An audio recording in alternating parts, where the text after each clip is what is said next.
L'ARAP est la réunion annuelle de l'Assemblée provinciale. Il s'agit de l'Assemblée générale annuelle provinciale. Les délégations qui représentent une variété de classifications d'emplois et de régions géographiques, les présidentes et présidents des comités, l'exécutif provincial, les membres du secrétariat et les invités assistent à l'ARAP. Nous nous réunissons chaque année pour établir et modifier les politiques, les procédures, les règlements, les statuts, les budgets, le plan d'action stratégique annuel de la Fédération, adopter des résolutions, adopter le budget d'OSSTF-FESO et élire l'exécutif provincial et les gouverneurs à la FEO.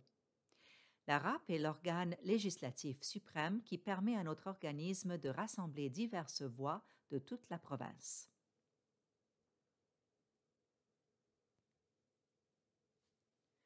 Commençons par savoir où trouver tous les documents dont nous allons parler. Lorsque vous vous rendez sur le site web provincial, cliquez sur l'icône AMPA RAP, puis sélectionnez CVent.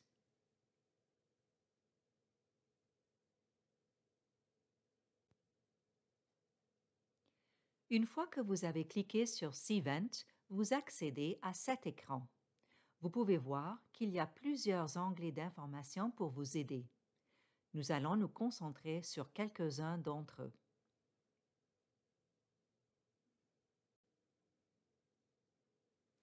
Veuillez cliquer sur tous les onglets d'information et passer en revue le matériel figurant à la liste ci-dessous.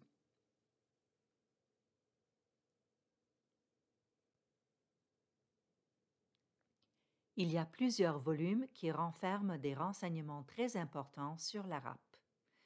Volume 1. Renseignements généraux. Volume 2. Résolution et guide des procédures de la RAP. Volume 3. Rapport.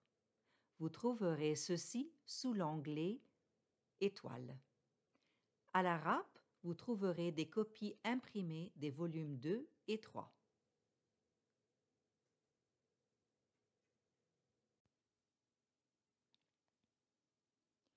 Il existe plusieurs documents importants qui facilitent la participation à la RAP. Nous allons entrer dans le détail de certains d'entre eux énumérés à l'écran. Vous pouvez trouver tous les documents sur le site CVent, à l'exception des CON, BYL et PEP que vous pouvez télécharger à partir du site web provincial.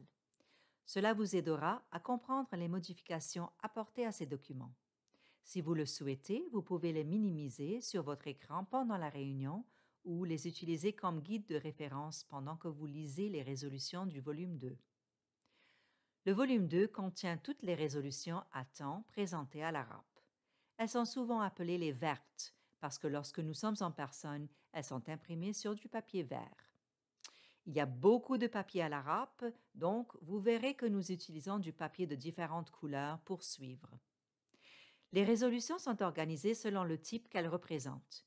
Par exemple, toutes les CON, résolutions modifiant les articles de nos statuts, sont regroupées. Elles sont classées par ordre alphabétique par type de résolution. Puis, elles sont séquencées par le comité directeur. Le volume 3 contient tous les rapports. Il est très utile de consacrer un peu de temps avant la RAP à la lecture des versions électroniques des rapports fournis ici. Tous les rapports ne sont pas abordés à la RAP, alors lisez-les pour savoir ce qui se passe dans nos conseils et comités provinciaux. Passons maintenant à l'ordre du jour, à la feuille de séquençage et au guide des procédures de la RAP.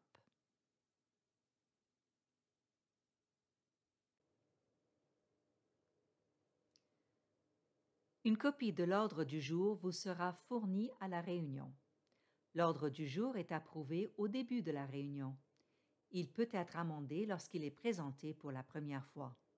Le vote sur les amendements est la moitié.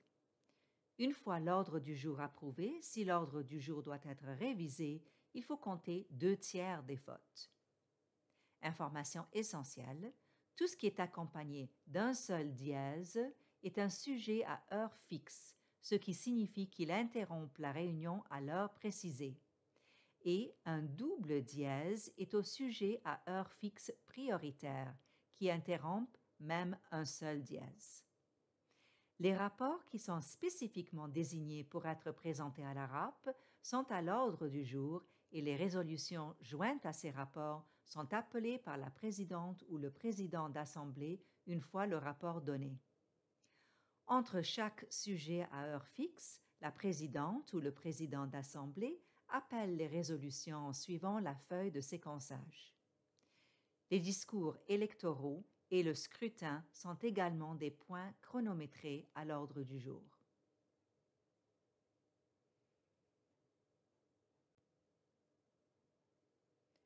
La feuille de séquençage est un document très important.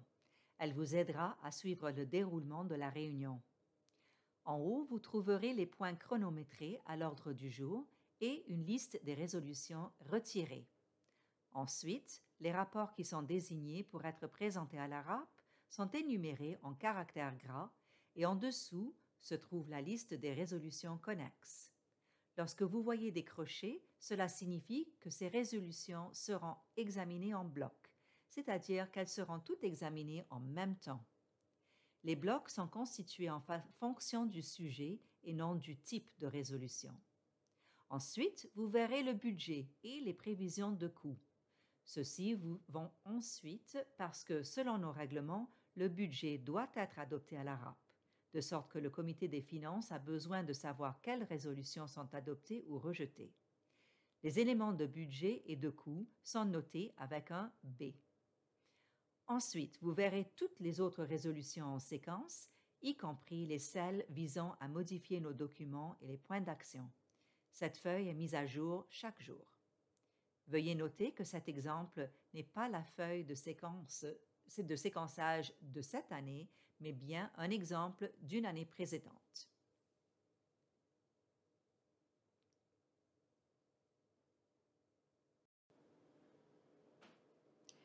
Une résolution principale présente des affaires nouvelles. Il peut s'agir d'une modification du libellé des statuts ou d'une action. Elle doit être applicable et légale.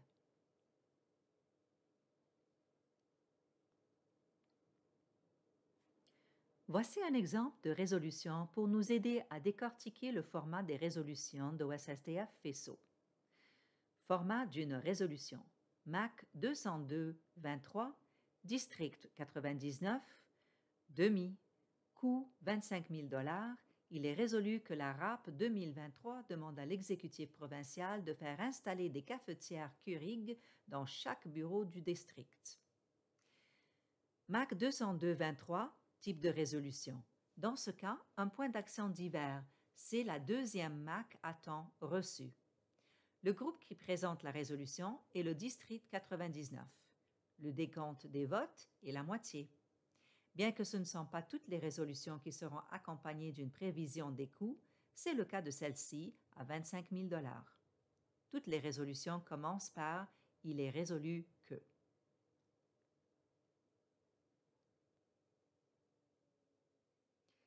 Voici une résolution qui a été adoptée à la RAP 2022. La résolution est une CON, ce qui signifie qu'elle modifie les articles constitutionnels. Elle a été reçue à temps, par conséquent, dans la série 200 et il s'agissait de la 8e à être reçue et séquencée. Le groupe qui présentait la résolution est le district 16. Elle nécessitait un décompte de vote de 2/3. Il n'y avait pas de coût. L'énoncé « Il est résolu que » démontre l'amendement aux articles étant proposés.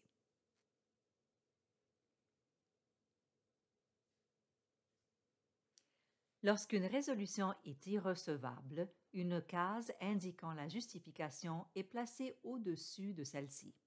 Si vous ne voyez pas une case au-dessus de la résolution, celle-ci est en règle. Voici les raisons pour lesquelles une résolution peut être jugée irrecevable. Elle est contraire ou redondante par rapport à un article, un règlement, une politique ou une procédure d'OSSTF FESO existant. Elle fait référence à un article, un règlement, une politique ou une procédure d'OSSTF FESO qui n'existe pas. Elle est identique ou similaire à une résolution déjà traitée par l'Assemblée. S'il s'agit d'un amendement, il modifierait l'intention de façon trop importante, si elle est illégale ou non réalisable. Voici un exemple de la RAP 2022.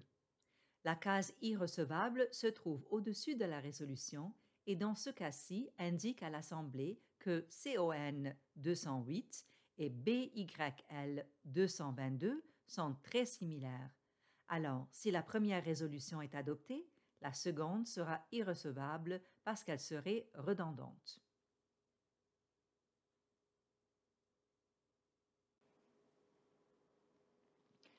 Cette résolution de procédure, nommée PROC, se trouve dans le volume 2. PROC 202 est l'ensemble des règles que nous utilisons à la RAP. Nous avons une PROC spéciale parce que nous avons des choses particulières à accomplir à la RAP qui sont différentes des autres réunions. PROC 202 est adoptée au début de la réunion. Jusqu'à ce qu'elle soit adoptée, nous nous appuyons sur les règles de procédure. PROC 202 est également amendable. Chaque fois que nous examinons les règles permanentes, les 2/3 des voix doivent être en faveur.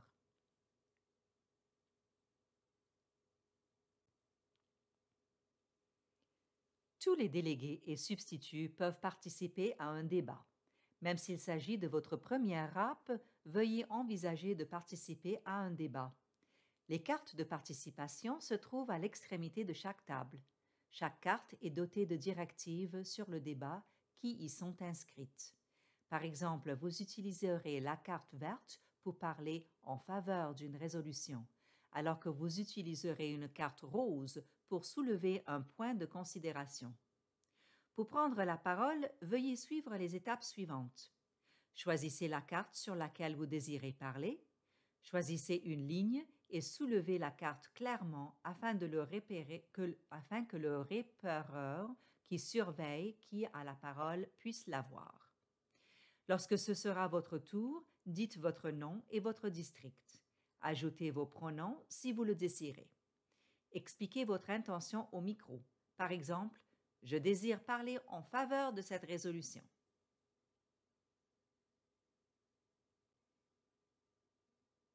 Consultez la feuille de séquençage pour avoir une idée de l'orientation de la réunion. Faites correspondre la proposition de la feuille de séquençage à celle de votre dossier de résolution. Au cours du débat, nous entendons des points de vue différents. La rotation est la suivante. En faveur, contre, procédure et questions, point de considération. Commençons par en faveur et contre. L'auteur de la proposition ouvre le débat et s'exprime en faveur de la résolution. Il expose souvent la raison pour laquelle il soumet cette résolution à la RAP. En écoutant l'auteur de la résolution, considérez ses points de vue. Êtes-vous d'accord? Pas d'accord? Vous entendrez ensuite une ou un délégué parler contre la résolution.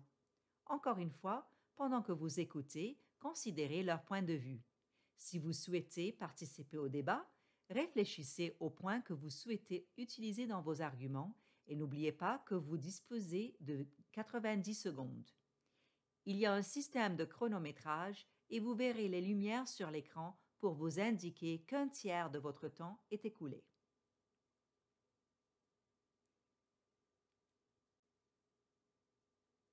Nous passons ensuite aux procédures et questions.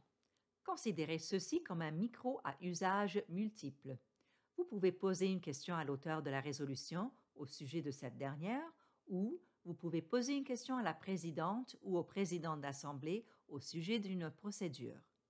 De plus, nous avons plusieurs résolutions qui peuvent être appliquées à ce qu'on appelle la résolution principale, la résolution devant l'Assemblée. Par exemple, vous pouvez l'amender, la renvoyer, la rapporter, passer en séance à huis clos, mettre la question aux voix. Toutes les options sont expliquées dans le tableau dans PROC 202 et les règles d'ordre. Chaque fois qu'il est dit « peut être appliqué à une résolution principale », cela signifie que vous pouvez la soulever en utilisant les procédures et les questions.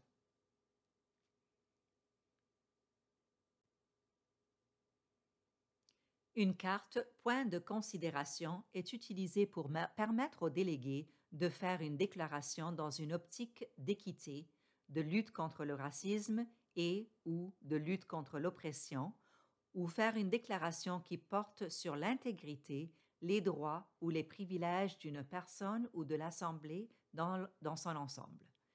Les points de considération ne sont pas utilisés pour parler en faveur ou contre la résolution présentée.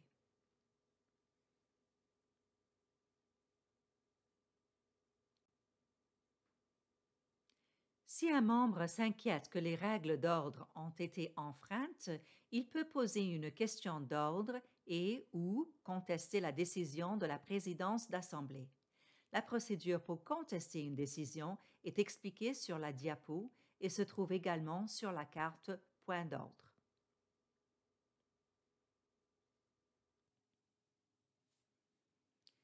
Les membres ne peuvent voter que s'ils portent un insigne votant.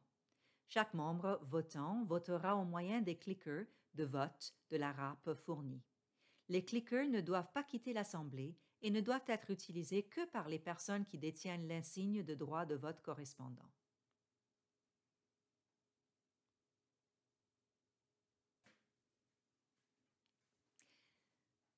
Il y a de nombreuses occasions d'en apprendre au sujet de la râpe avant que l'événement ne débute.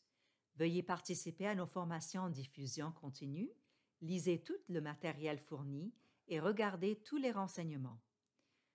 Au palier local, communiquez avec la ou le chef de votre délégation et posez toutes les questions que vous puissiez avoir.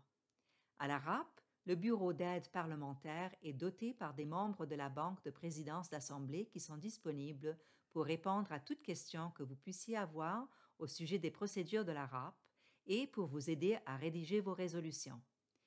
Vous pouvez également poser des questions parlementaires à la présidence d'Assemblée directement. Le bureau des résolutions est composé de membres qui font partie du Conseil parlementaire et constitutionnel qui vous aideront à préparer vos résolutions.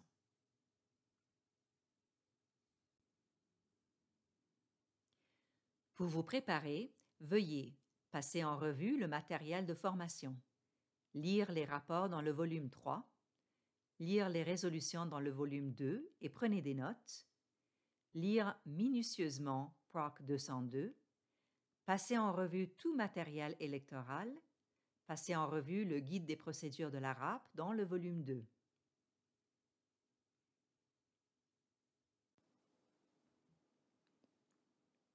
Vous assurez d'avoir le matériel suivant sur la table à la RAP. Verte, volume 2, résolution à temps. Jaune, résolution soumise après la date limite des résolutions à temps. Ordre du jour. Feuille de séquençage, rose. Copie des règles d'ordre et de Proc 202. Rappelez-vous, même si vous n'êtes pas un membre votant dans l'Assemblée, vous pouvez quand même prendre place dans la galerie et observer la RAP.